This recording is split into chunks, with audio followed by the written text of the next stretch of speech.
Naquele dia, quem estiver no telhado, não tenha as suas alfaias, e tendo as suas alfaias em casa, não desça para tomá-las.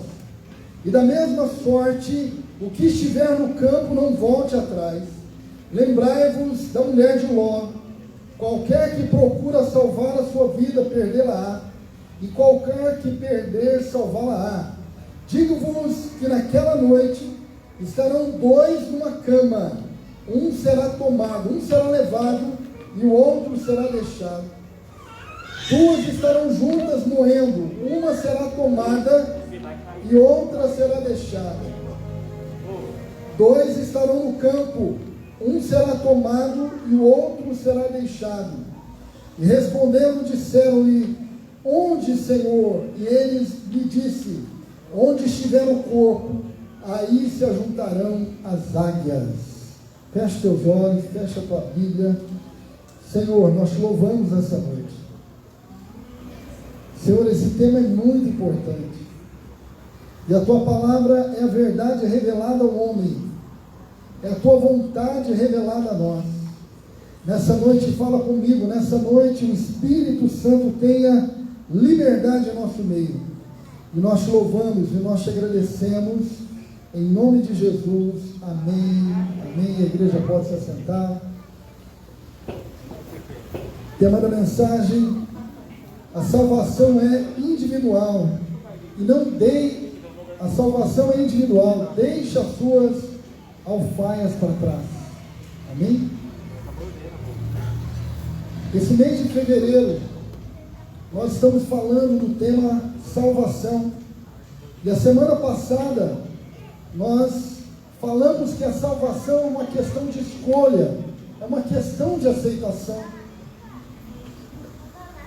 E nós sabemos que a salvação, ela custou um alto preço. Houve morte, houve derramamento de sangue na cruz, não foi de graça. Mas mesmo assim, Deus nos oferece a salvação gratuitamente. Agora, qual é a nossa parte?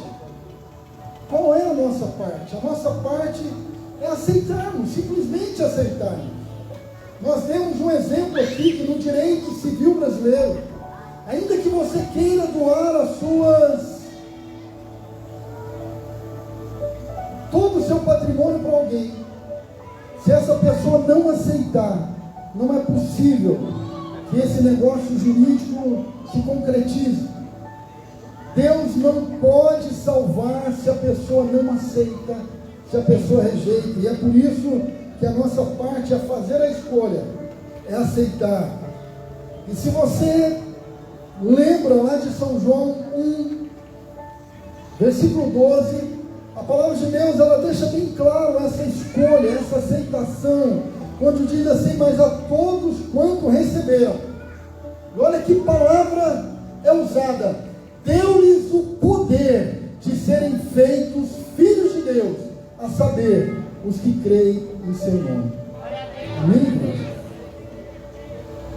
É preciso haver escolha, é preciso haver aceitação, é preciso que o nosso coração esteja aberto, disposto a receber a salvação de Cristo. Aleluia, glória a Deus. E hoje, nessa noite, nós vamos falar que a salvação, ela é individual. Algumas pessoas ainda não se atentaram a isso. E quando nós olhamos para essa palavra, o contexto vai mostrar que Jesus está respondendo uma pergunta. Os fariseus haviam perguntado para Jesus: quando é que virá o reino de Deus? Na verdade, eles estavam instigando Jesus, eles não acreditavam em Jesus. Eles até reconheciam que Jesus era um profeta, mas os fariseus, eles não reconheciam Jesus como o Filho de Deus, como o Messias, aquele que viria para salvar Israel. E Jesus, você sabe que ele pregava, e ele dizia: é chegado o reino de Deus. E os fariseus, então, para cutucarem Jesus, porque sempre tem aquela pessoa para cutucar, sempre tem aquela pessoa que não acredita, sempre tem aquela pessoa para para te colocar para baixo. E os fariseus então chegavam para Jesus e diziam: mas quando é que virá esse reino? Quando é que vai acontecer essas coisas que o Senhor está falando? Quando é que o reino de Deus será estabelecido de forma plena? Jesus então começa a explicar para eles.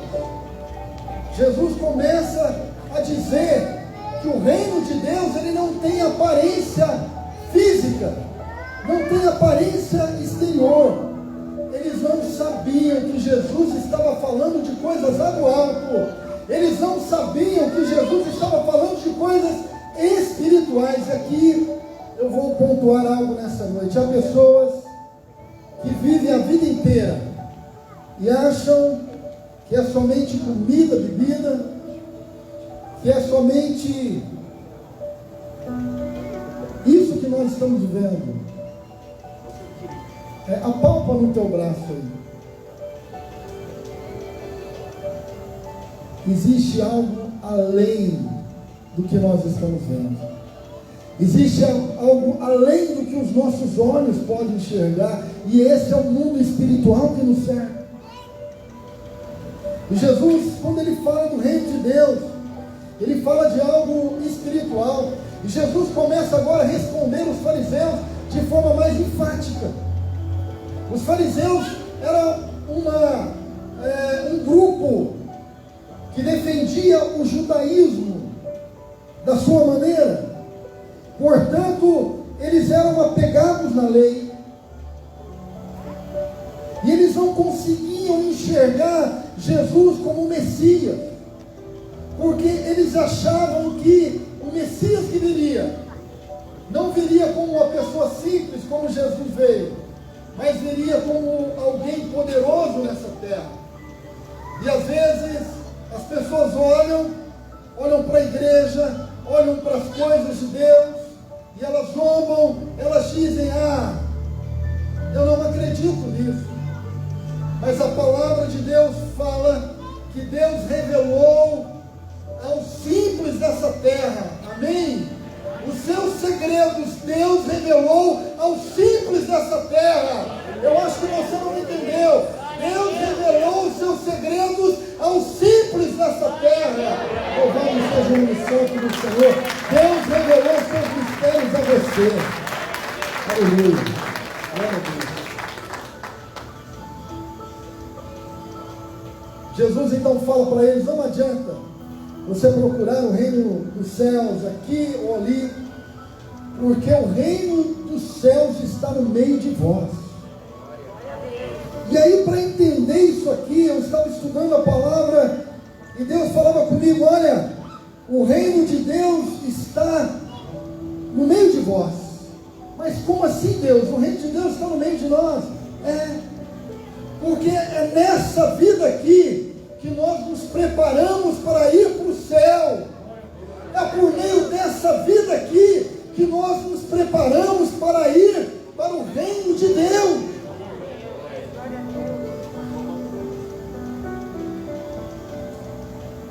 Eu quero dizer algo muito sério: que depois da morte não haverá arrependimento.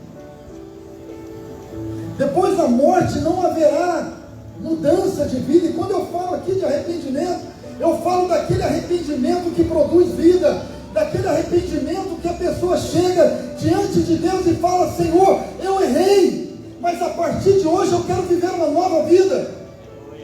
Porque a nossa chance de se arrepender é ainda nessa terra. Depois da morte, o arrependimento vai ser apenas lamento, não vai se transformar em vida. Eu digo mais, que não haverá purgatório para quem fala assim: olha, eu vou ser salvo na prorrogação do segundo tempo, porque eu vou passar pelo purgatório. Não vai haver purgatório, não vai haver reencarnação, não há uma segunda chance. A palavra de Deus fala que ao homem foi dado viver e morrer uma só vez, vindo depois do juízo. Ou nós aceitamos, ou nós acertar, né? Ou a gente acerta nossas contas com Deus agora, ou não haverá mais chance. Amém, igreja? No reino de Deus, Ele está no meio de nós. O reino de Deus está entre nós, aqui e agora. E é por isso que nós precisamos de nos adequar a esse reino de Deus, senão nós não seremos dignos dele. Amém? Amém, igreja?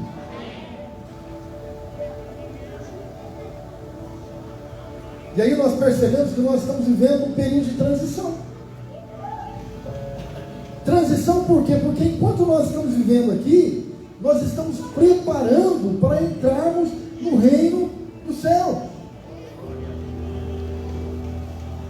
E o nosso passaporte para entrar no céu é a nossa salvação. Fala aí para o teu irmão, como que está o teu passaporte? Você já fez o teu passaporte? Você já está com a tua salvação?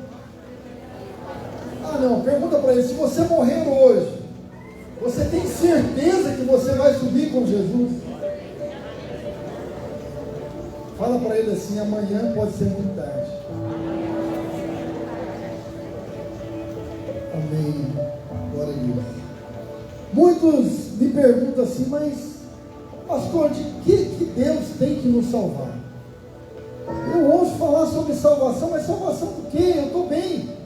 Eu tenho meu trabalho, tenho minha família. Que salvação é essa, irmão dele? Mas olha o quanto a palavra de Deus é séria. E quanto a palavra de Deus nos ensina. A palavra de Deus nos ensina, presta bem atenção, que nós precisamos ser salvos da ira vindoura de Deus. Nós precisamos ser salvos da ira vindoura de Deus. Aí você fala, pastor, mas Deus é amor. Deus é amor, mas Deus é justiça. E quando Deus olha para esse mundo, eu creio que dá vontade de vomitar. Eu conversava com o Jean lá atrás, eu falo assim, Jean, graças a Deus, que esse ano não tem carnaval. Quantas pessoas deixaram de morrer nesse feriado? Quantas meninas deixaram de ficar grávidas? Quantas pessoas deixaram de ficar drogadas? Quando Deus olha para esse mundo, eu creio que Deus, Ele fica enojado do pecado, da maldade. Mas Deus continua tendo esperança. Amém? Deus continua tendo esperança, porque Ele odeia o pecado, mas Ele ama o pecador. Aleluia. E Deus sabe que mais dia, menos dia, o pecador vai entender que não há vida senão na presença de Deus. E como é bom servir a Deus, como é gostoso servir ao Senhor, que alegria que nós temos.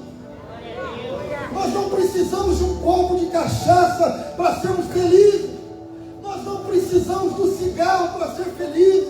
Nós não precisamos da maconha, porque nós ficamos extasiados quando a presença do Espírito Santo nos toma. Aleluia! Aleluia! Glória a Deus!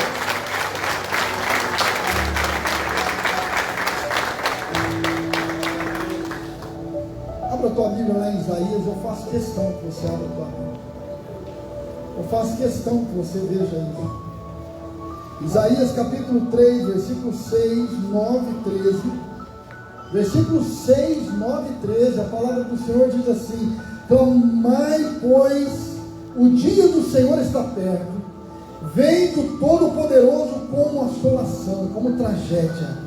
E eis que vem o dia do Senhor, versículo 9, horrendo, com furor e ira ardente, para pôr por terra em assolação e dela destruir os pecadores. E por isso farei estremecer o céu e a terra, se moverá do seu lugar por causa do furor do Senhor dos exércitos e por causa do dia da sua ardente ira. Glória a Deus. Aleluia. A ira do Senhor virá para limpar esse mundo do pecado, da maldade e da influência do maligno. E a palavra do Senhor lá em Apocalipse fala que haverá um novo céu e uma nova terra. Eis que tudo se fez novo. Eu repito, e a sua salvação para entrar nesse novo céu, nessa nova terra, é a salvação. O teu passaporte para entrar nos céus é a salvação. Aleluia. Glória a Deus. E aí quando nós voltamos para o texto lá de Lucas, capítulo 17, nós vamos ver a urgência que Jesus imprime na sua resposta. Nós vamos ver que Jesus não responde de qualquer maneira. Jesus começa a dar exemplos e a falar e colocar urgência na sua resposta, para que os discípulos e os fariseus pudessem entender a maneira que ele estava falando.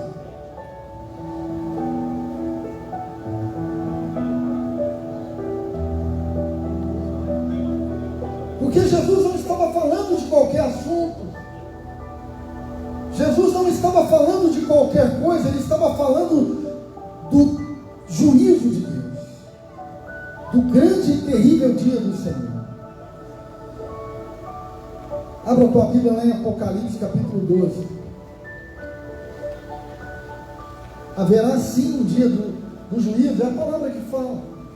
Haverá um dia do acerto de conta, é a palavra que fala. Lá em Apocalipse 20, versículo 12, diz assim: e vi os mortos, grandes e pequenos, pessoas importantes e não importantes, que estavam diante de Deus, e abriram-se os livros, e abriu-se outro livro, que é o livro da vida, e os mortos foram julgados pelas coisas que estavam escritas no livro, segundo as suas obras. Cada um de nós vamos ser julgados segundo as nossas obras, grandes e pequenos, não importa, todos serão julgados diante do Senhor. Jesus então ele começa a dar exemplos de quando viria o reino de Deus, e ele fala: olha, o reino de Deus há de ser estabelecido como foi no dia de Noé. As pessoas viviam as suas vidas normalmente, não havia nada de diferente. Elas casavam, elas davam-se em casamento, comiam, bebiam, faziam festa, elas estavam vivendo normalmente, até que Noé entrou na arca, e veio a grande destruição através do dilúvio. Talvez muitos não sabem, mas Noé, durante anos e anos, ele pregava que viria o dia do Senhor, ele pregava que o mundo iria se acabar no dilúvio, e as pessoas riam de Noé. É assim que acontece, porque o Deus desse mundo, ele cega a visão daquele que está no mundo. A pessoa não consegue entender a palavra de Deus, a pessoa não consegue entender a urgência de estar na presença de Deus, e a pessoa começa a brincar, ela começa a adiar para amanhã. Ela até sabe que tem algo, que tem um compromisso que ela tem que fazer com Deus, mas ela não consegue, ela adia, empurra, né, com a barriga. É assim que fala, vou empurrando com a barriga. Ô Ricardo, é com a gente, né?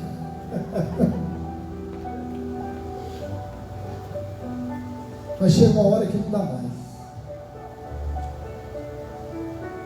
Chega uma hora que Deus fala: basta.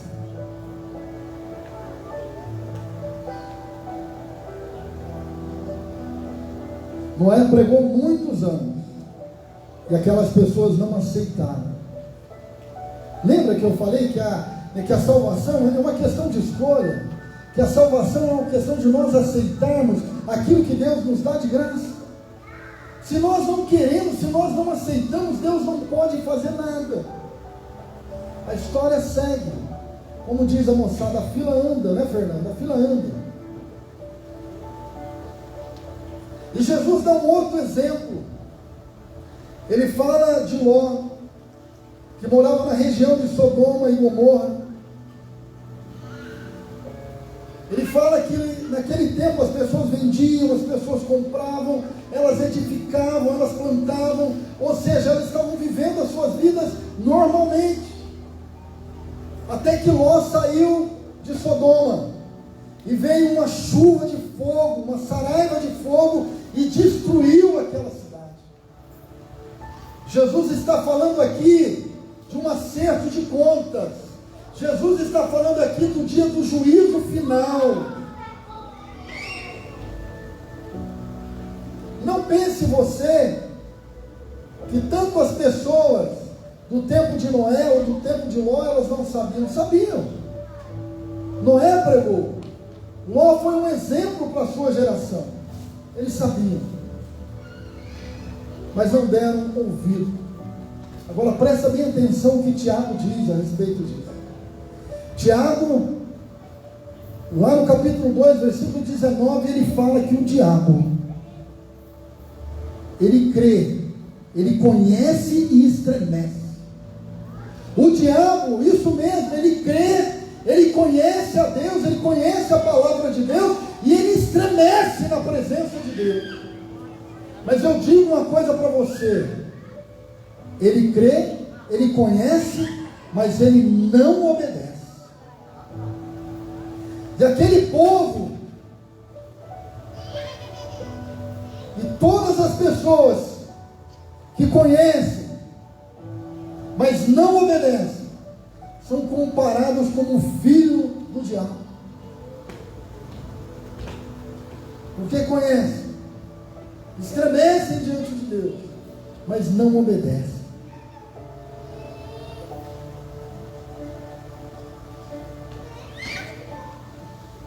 Nós já estamos chegando ao final dessa palavra. E eu entro aqui no último tópico. O quarto tópico diz: deixa as suas alfaias para trás. Diz aí para o teu irmão: deixa as suas alfaias para trás. No livro de Lucas, capítulo 17, versículo 31, você começa a entender o que Jesus está dizendo aqui. A palavra diz assim: que naquele dia, quem tiver no telhado, no dia do juízo do Senhor, quem tiver no telhado, tendo as suas alfaias em casa, não desça para tomar. E da mesma sorte, o que tiver no campo, não volte para trás. Igreja, alfaias são pertences pessoais, são joias, roupas, são sapatos, são objetos pessoais. E quantas vezes nós já vimos pela televisão pessoas que estão passando por um desastre natural, a casa está caindo, desabando, e a pessoa, por causa das suas alfaias, ela entra dentro da casa arriscando as suas vidas. É verdade ou não é? Eu vi um vídeo de um rapaz que ele entra numa enxurrada para salvar uma bicicleta, e a enxurrada leva aquele homem e ele morre por causa de uma bicicleta, por causa das alfaias. Porque o ser humano, ele tem muito apego às coisas materiais. Nós temos muito apego também, e com razão, às pessoas. Nós amamos a nossa família, amamos os nossos filhos, a nossa esposa, amamos a nossa família. Mas o ser humano é muito apegado. E aqui, nesse texto, as alfaias, elas significam as coisas materiais, as riquezas dessa terra, os prazeres dessa vida, o dinheiro, as viagens, aquilo que nos ilude, aquilo que tenta nos tirar da presença de Deus. É como se Jesus estivesse dizendo: não deixe as alfaias tirarem você da presença de Deus. Não deixe aquilo que você ama, aquilo que você gosta, tirar você da presença de Deus. Diga para o teu irmão mais uma vez: deixa as suas alfaias para trás. Não perca o reino de Deus.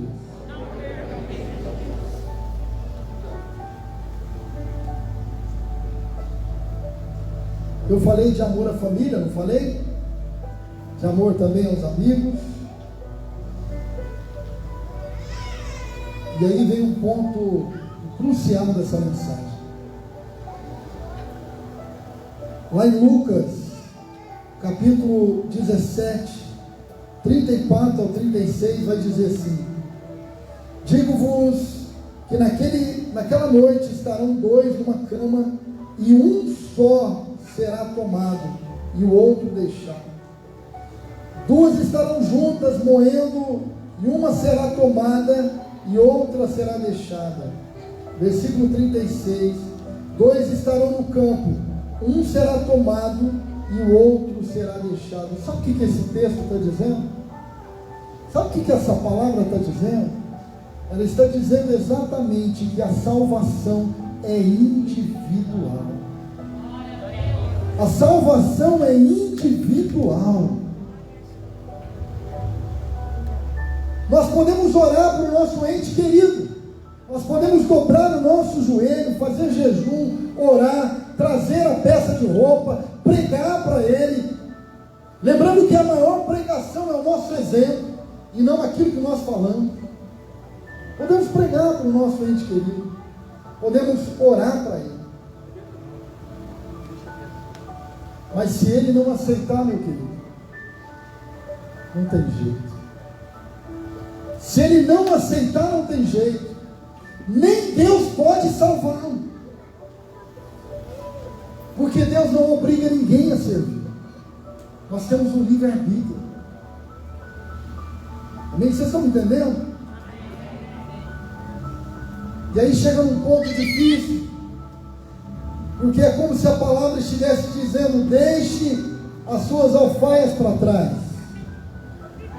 Não deixe que os bens materiais tire você da presença de Deus, ou impeça que você entre no reino de Deus. Mas o texto também nos ensina que, se for necessário, nós temos que deixar até os nossos entes queridos para trás. Pesada a palavra.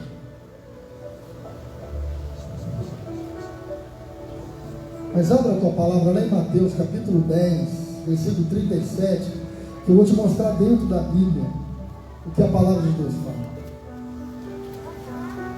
Lá em Mateus 10, 37, a palavra vai dizer algo muito forte. Jesus vai dizer o seguinte: quem ama o seu pai ou a sua mãe mais do que a mim, Jesus está dizendo, não é digno de mim.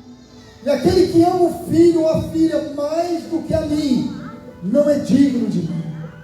É Jesus que está falando. Talvez você ainda não parou para pensar nisso, mas hoje eu convido você a meditar nessa palavra. Eu convido você a meditar que a tua salvação é individual. Não depende do teu marido, da tua esposa, do teu filho, do seu pai, da tua mãe. Não depende.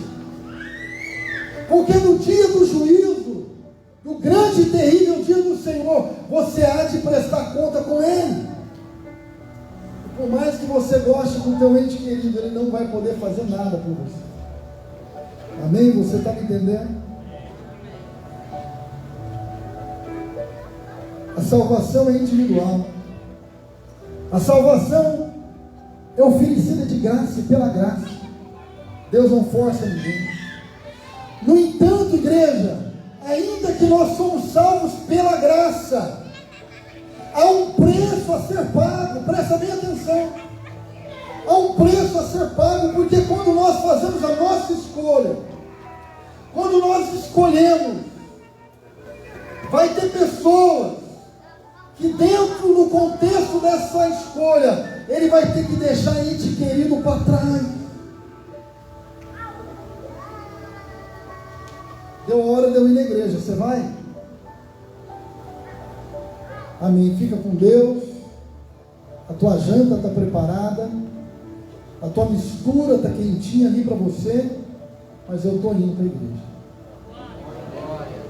E não tem esse negócio de deixar o filho com o marido, não, ou com a esposa, não. Traz a criança, porque a criança não tem culpa da desobediência. Traz. Seja sábia. Seja sábio. Ah, eu vou deixar o filho para trás porque meu marido ficou, vai ficar sozinho, coitado. Oh, dó. Traz a tua criança para a igreja. Né? Hoje nós apresentamos o Ian, né? E eu comentava com os padrinhos, com os avós. Ensina a criança o caminho que deve andar, e ainda quando for velho, não desviará dele. Louvado seja o nome santo do Senhor. Glória a Deus. Pastor, que negócio é esse, pastor? O senhor perdeu o juízo, pastor? Eu vou deixar meu ente querido para trás? Que pregação é essa, pastor? Olha, nós não estamos falando aqui de abandonar o ente querido. Não é disso que se trata essa mensagem. Você não pode abandonar. Eu só estou dizendo aqui que deixar para trás é no sentido de dizer o seguinte: olha, ninguém vai me impedir de entrar no céu. Quer vir comigo? Quer vir comigo? Vem. Mas ninguém vai me impedir de entrar no reino do céu. Quer vir comigo? Vem. Amém?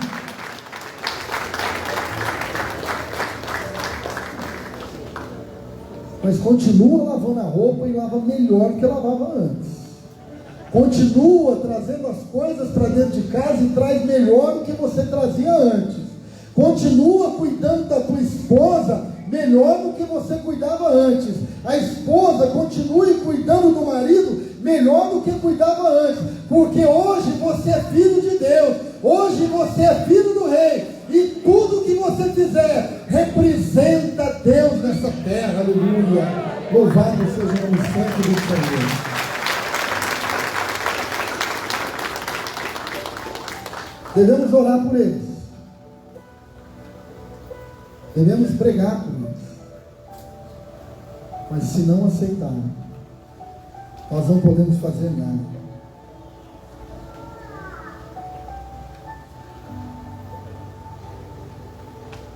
Presta bem atenção, nós não podemos ser fracos o suficiente para deixar que as alfaias ou pessoas nos impeça de entrar no céu. Não vai ser desculpa. Lá no juízo você não vai poder falar: olha, eu não vi, eu não fui aceito, meu nome não foi achado aí no livro da vida, porque eu estava com meu marido, eu tinha que estar com meu marido, eu tinha que estar com minha esposa, eu tinha que estar com meu filho. Não vai ser desculpa.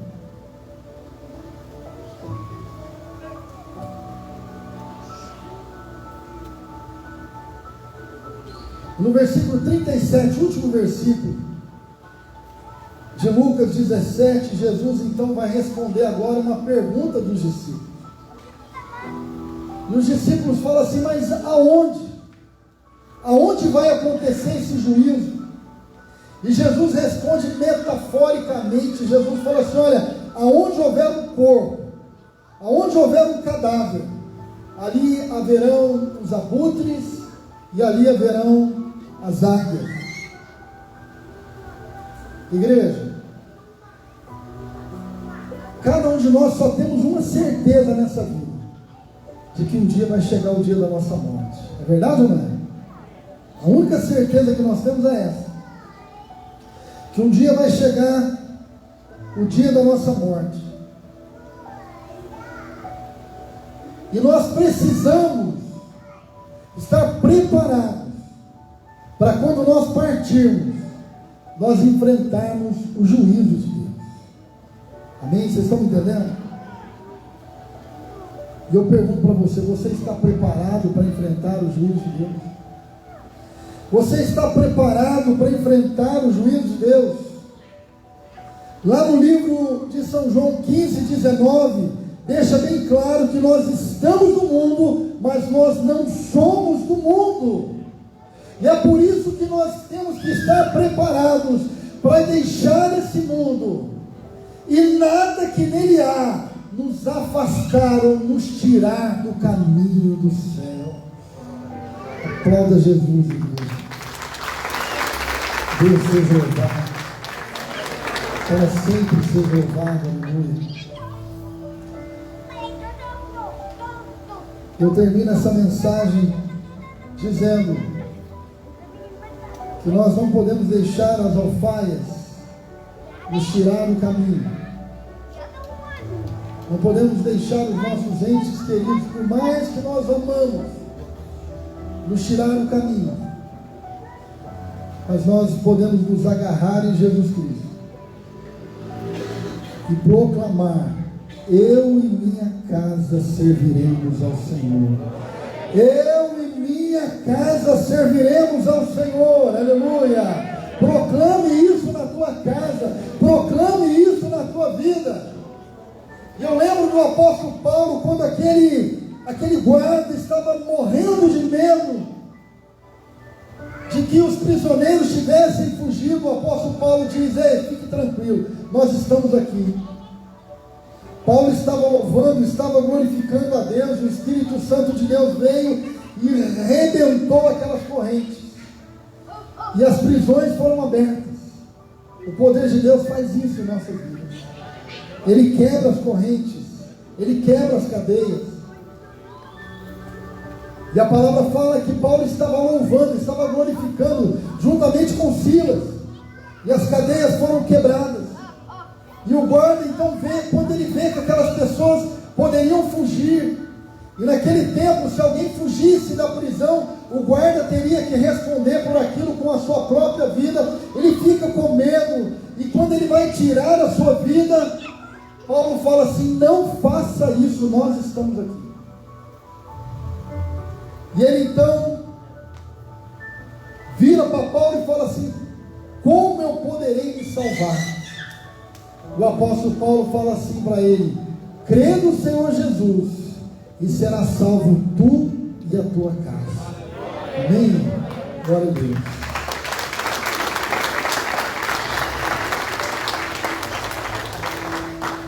Não deixe de orar, não deixe de pedir, porque o Senhor é aquele que responde. Amém?